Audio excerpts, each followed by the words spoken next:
E aí, galera? Wellington aqui no Pausa para Teologia. Hoje vamos bater um papo sobre um tema que sempre gera discussão: jejum bíblico. E olha, vou logo avisando, não é esse papo de dieta da moda, não. Opa, Wellington. Cara, esse assunto é polêmico mesmo. Tem gente que acha que jejum é coisa de fanático, outros acham que é obrigatório sempre. Vamos tentar equilibrar essa conversa? Vamos sim. E o legal é que vamos ver como o jejum permeia toda a Bíblia, desde o Antigo Testamento até o Novo. É impressionante como esse tema aparece em contextos diferentes. Então, bora começar pelo começo. No Antigo Testamento, o jejum mais famoso era o do dia de expiação, o Yom Kippur. Era o único jejum obrigatório nacionalmente. Exato. E repara a linguagem em Levítico 16, 29 a 31 e Números 29, 7. Afligireis as vossas almas. Todo judeu sabia que isso significava jejuar. Era tão comum que no Novo Testamento, em Atos 27, 9, o Yom Kippur é chamado simplesmente de o jejum. E além do Yom Kippur, tinha os jejuns em tempos de crise. O povo se juntava para jejuar quando vinha seca, guerra, qualquer calamidade. Era tipo um SOS espiritual. Sim, e não era só coletivo, não. Indivíduos também jejuavam. Davi jejuou quando seu filho estava doente, em 2 Samuel 12,16. Os salmistas falam de jejuar nos momentos mais difíceis. Mas olha que interessante. Depois do exílio babilônico, os jejuns aumentaram. E em Zacarias 8,19, Deus fala algo surpreendente: transformar esses dias de jejum em gozo e alegria e festividades jubilosas. Cara, que reviravolta! De luto para festa. Isso mostra que jejum não é só sobre sofrimento, mas pode ser expressão de gratidão pela fidelidade de Deus. Agora, Wellington, aqui vem o ponto crucial que os profetas martelaram: jejum sem sinceridade não vale nada. Isaías 58 fecha a questão. O povo reclama: por que jejuamos e tu não vês? E Deus responde perguntando se jejum é só para curvar a cabeça como junco, ou se é para desfazer as ligaduras da impiedade e repartir o pão com o faminto. É isso aí. O ato externo sem mudança interna e compaixão externa não funciona. Joel 2, 12 a 13 também conecta: convertei-vos a mim de todo o coração, com jejuns, e rasgai o vosso coração, e não as vossas vestes. Perfeito. Então chegamos no Novo Testamento já com esse background. E Jesus, no Sermão da Montanha, em Mateus 6, usa um paralelismo interessante. É verdade. Quando orardes, e logo depois, quando jejuardes. Não é se, é quando. Derek Prince, que foi um pastor e autor bem conhecido do século XX, observa que Jesus claramente assume que os discípulos vão jejuar, assim como vão orar. E o próprio Jesus jejuou 40 dias no deserto antes de começar o ministério, em Mateus 4 e Lucas 4. Não foi só preparação física, mas espiritual, purificação, preparação para enfrentar tentação. Agora, tem uma parábola que quebra qualquer arrogância sobre jejum: o fariseu e o publicano, em Lucas 18, 9 a 14. Essa é clássica. O fariseu se gabando: jejuo 2 vezes na semana, dou os dízimos de tudo. Matthew Van Eck, um estudioso das parábolas, comenta que Jesus provavelmente usou uma caricatura quase cômica para mostrar o absurdo do orgulho religioso. Exato.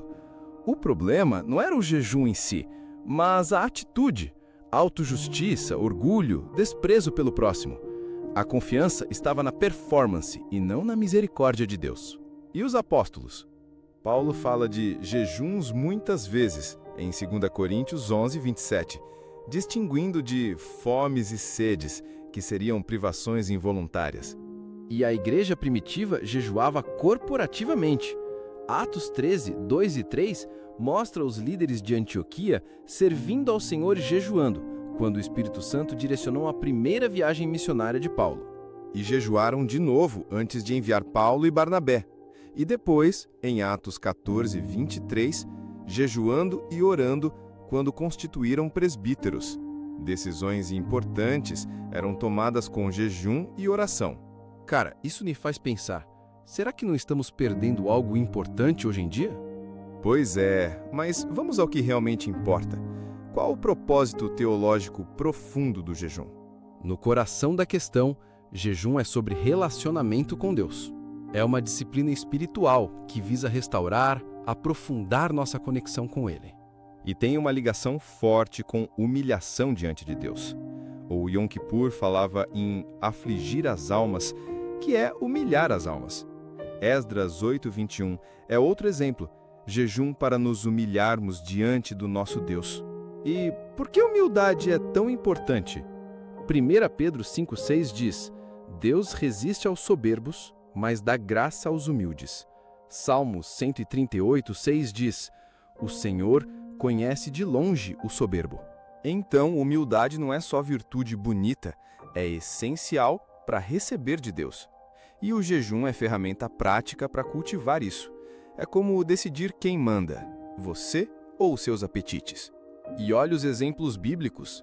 O rei Acabe, famoso pela maldade, mas quando se humilhou com jejum, em 1 Reis 21, 27 a 29, Deus adiou o juízo, e Nínive inteira em Jonas 3. Cidade perversa, mas proclamaram jejum, se humilharam e Deus teve misericórdia. Incrível o poder da humilhação sincera. Outro ponto, jejum como intensificador da oração. Não é sofrer para Deus ter pena, mas usar a sensação física para lembrar constante para orar. Cada pontada de fome se torna um "Oi Deus, lembra da minha súplica?" É priorizar tangivelmente o espiritual sobre o físico. E tem essa conexão com buscar direção de Deus. Lembra de Atos 13? Foi durante jejum que o Espírito Santo deu direção missionária clara. E Joel 2 também conecta jejum com o derramamento do Espírito. Tem teólogos que sugerem uma ligação. Atender às condições de Deus pode desbloquear maior dimensão do seu poder. Richard Foster, um dos grandes nomes da espiritualidade cristã contemporânea, pergunta se jejum não seria maior sacrifício para os cristãos modernos que dar dinheiro. E tem lógica. Jejum libera tempo e recursos que podem ser redirecionados para a oração e servir outros. A abnegação conecta verticalmente com Deus e horizontalmente com o próximo. Então, resumindo o porquê teológico: purificação, humilhação, arrependimento, intensificar oração, buscar direção, buscar poder espiritual. Muito mais que pular refeição. O ato físico serve fins espirituais profundos. E pastoralmente, as orientações são bem práticas. Tem que ter propósito claro, específico, centrado em Deus. Senão vira só teste de resistência. E para quem tem limitações físicas, jejuns parciais são bíblicos e práticos. O jejum de Daniel, só vegetais e água, é um exemplo. Até jejuar uma refeição pode ter valor espiritual significativo. John Wesley, o fundador do metodismo, esperava que seus pastores jejuassem 2 vezes por semana. Ele achava negligenciar jejum tão ruim quanto negligenciar oração. E olha, gente, Jesus espera que jejuemos. Não é legalismo, é relacionamento. É sobre buscar a face de Deus, não impressionar ninguém. O segredo é o coração, humildade, arrependimento, propósito centrado em Deus, não o jeito hipócrita que Jesus criticou. Exato. É sobre escolher um andar mais profundo, expressar que desejamos Deus mais que conforto e nos posicionar humildemente para ouvi-lo. Não é ganhar pontos com Deus, é sobre relacionamento genuíno, vulnerabilidade diante dele.